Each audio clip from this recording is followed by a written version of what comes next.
If you're wondering why it looks like I just woke up, It's because I did.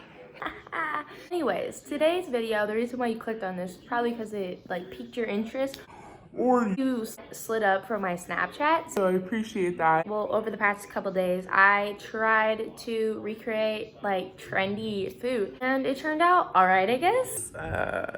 First recipe I tried to make were the Levain. These really good cookies. They're soft on the inside and hard on the outside. Sell for about $4 a piece in New York City. I don't know where, but apparently they're pretty good. There's always a line at the door. With my instincts, I decided to bake them. If you guys are curious to see how those turn out, just watch the next clip and I'll walk you through how it happened And how delicious they were. if my family liked them or not. So the first thing that I decided to do with this cookie recipe was to prepare all of the dry ingredients and mix all the flours and the salts and the baking powder and baking soda and whisk that together.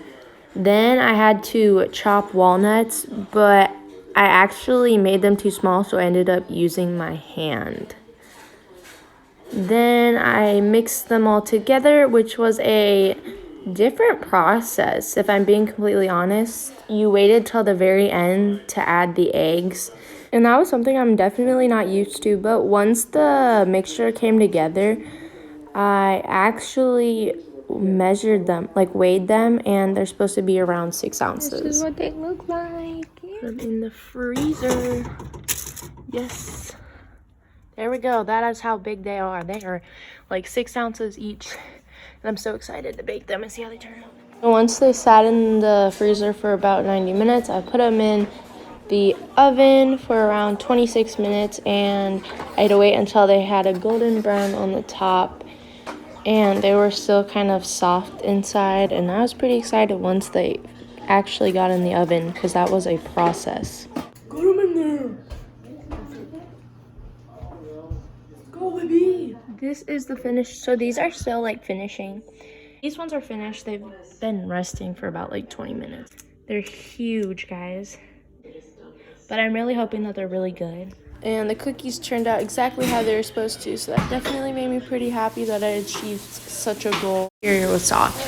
I tried giving them to my brother, but he was in the middle of playing a game, so he wasn't too happy about the taste test, but I put him up to the challenge. No. Oh. Can you try it? No. I had to discreetly vlog because he wasn't up to the challenge. Not. I guess that's what I get for interrupting his game session, but they were pretty good. They turned out really well. Hey guys, I'm back. So the cookies obviously were pretty good. They turned out. They're probably gonna lay on the counter for a few weeks. But the next thing I decided to make was a cinnamon sugar croissant loaf. And that was definitely a process. It took like 2 days to make. It was supposed to take like 3 hours. But that didn't happen. So if you guys want to see what happened with that, just keep on watching. The first thing I had to do was mix the ingredients, obviously, and make dough. And this was my first time ever using yeast and making dough. So it was definitely a different experience, like making the cookies, which I'm totally up for because quarantine is a time for trying out new things and improving and mastering your skills and just having a good time. So making the most out of this time and living life, you know. I was kind of confused on how to do the process, but I got over it. Once the dough stopped sticking from the sides, I had to wrap it with plastic wrap, and I ended up using my mom's hairband because it wasn't staying. The recipe said that the dough would rise for 45 minutes to an hour, but it actually took around 3 to 4 hours. Then I used butter and I thinly sliced it, and I had to roll out the dough, and I had to split it into thirds and put the butter right in the middle third, and then folded it back over like an envelope and ended up putting that in the freezer for 20 minutes. After the first 20-minute freezing session, I had to roll the dough back out and fold it back into thirds, but this time I did not know how like thin to make it and like how big to make it, so I kind of struggled with that.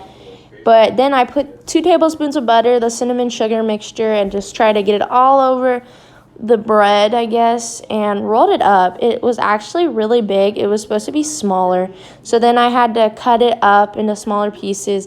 Definitely did not turn out like it was supposed to, but it worked. Beat an egg, brushed that over, and then topped it off with some cinnamon sugar. bread. It is baking at about 350 for 35 to 40 minutes. You can tell that it is rising a little bit. There aren't really layers because it didn't take me like 2 days to make the croissants. So that just turned out how it is, and that's basically eventually I took the bread out of the pans and took them out over a cooling rack. The first loaf came out pretty well, kind of split in half, but that's better than 8 pieces like the other loaf of bread turned out, as you can see. It was pretty good, and I could definitely tell the difference between the regular butter and salted butter because my family generally uses unsalted, and this recipe called for salted. It was definitely a different taste. One of them did not come out like at all. It came out in little chunks. And it was pretty good. I had to eat some more. This was the final result. The loaf on the left had a lot of butter to grease it, and the one on the right definitely did not. My brother thought it was okay. Thank you for watching this video and getting to this point. Let me know if you guys want a part 2 because I am planning on baking some other stuff like macaroons and pumpkin spice donuts, and those are very complex. Well, at least the French macarons.